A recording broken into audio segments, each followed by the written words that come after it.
We live in times when faith and spirituality have become very inflammable. Don't put them in the same basket. Okay, let's talk about faith first. We live in times when faith, for certain, has become a very inflammable, easily politicized conversation.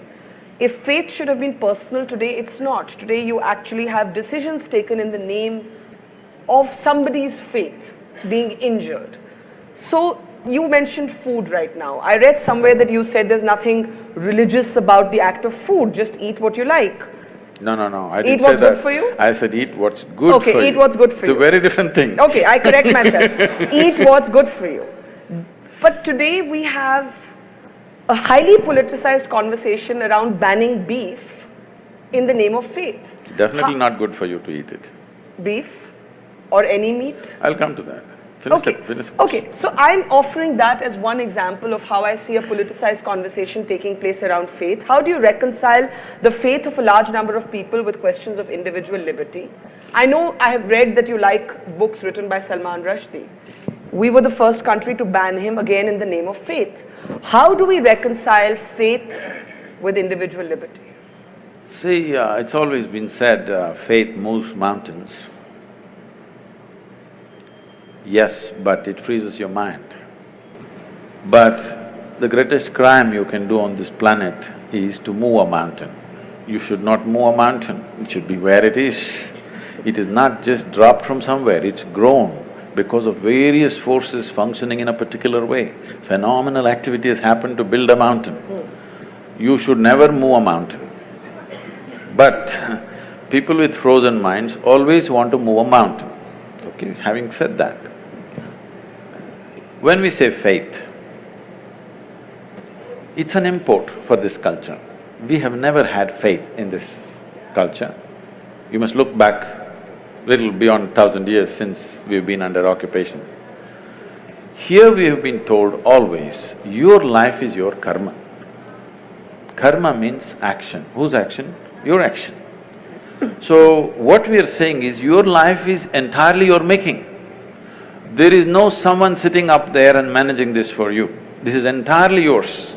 But for every action that you perform, whether physical, mental, emotional, energy-wise, whatever kind of action you perform, there is bound to be a consequence. If you're ready for the consequence, do whatever. If you're going to cry about the consequence, control the action right now. Based on this, now you came to food. See, the food consumption has been looked at very carefully in this country. If you just bring this back, the world will be healthy, do you understand? Here we have identified different type of people, what they should eat. If you're doing menial jobs, how you should eat. If you're doing trading, how you should eat. If you're into spiritual process, how you should eat. If you're into education, how you should eat. Why this is each person needs a different type of building of the body. You want to run 100 meters next to Mr. Bolt, what kind of food you should eat? You just want to work in Delhi, what kind of food you should eat? You want to think in a certain way, what kind of food you should eat? For all these, we have very clear prescriptions.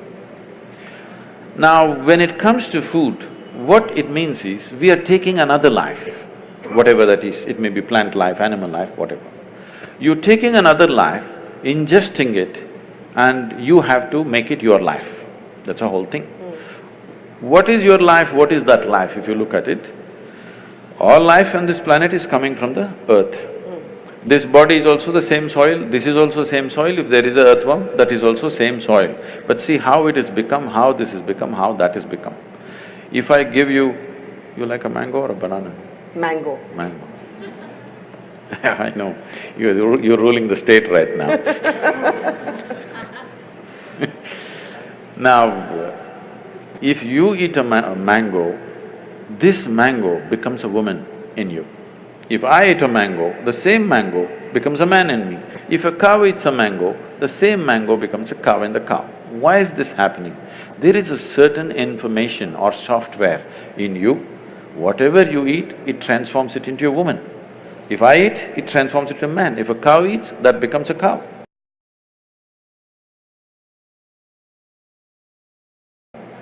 So, every life is happening the way it is happening because of a certain dimension of information, or in modern terminology, let's call it software. There is a certain software, which is an arrangement of information.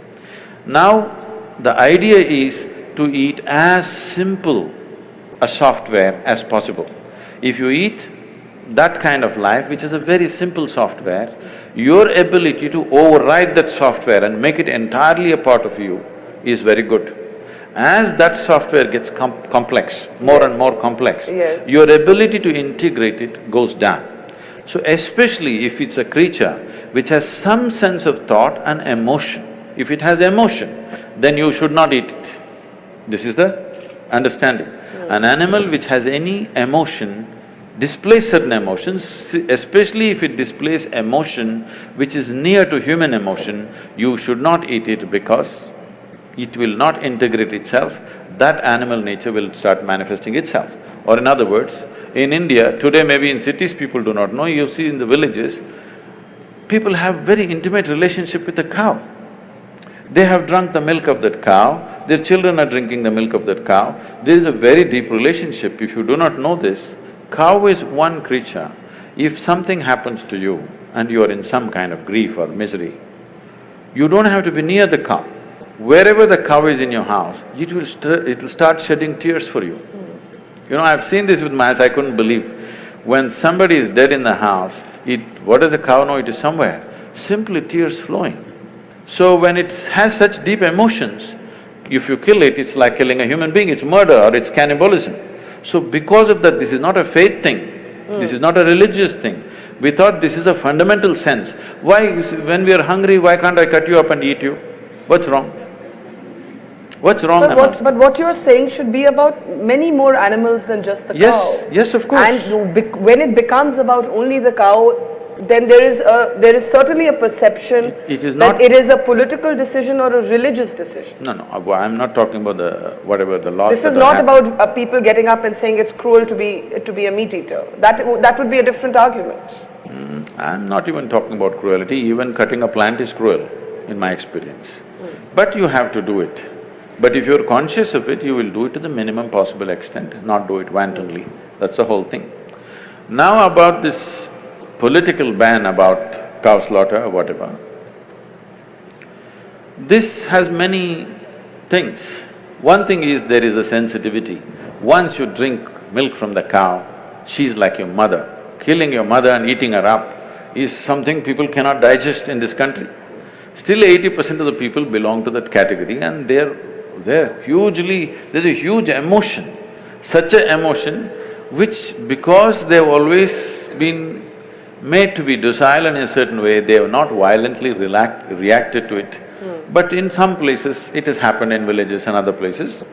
There is already a beef ban in many villages just by a norm, not by any law, that you don't bring these kind of things into the village. I am not saying you must ban it or not ban it, I am saying the sensitivities of your population, without considering, you can't go do this blatantly. Because it is growing, it's becoming a growing business, India is becoming a major exporter of beef. That's not right. Even if somebody ate something, it is up to them, it's their personal taste, whatever. But now you're promoting it and you're making it grow, there is serious concern, but our people don't express it. Our people don't go out on the street and not going to kill anybody because they killed a cow. So, ban is not what is needed, more education was needed rather than banning.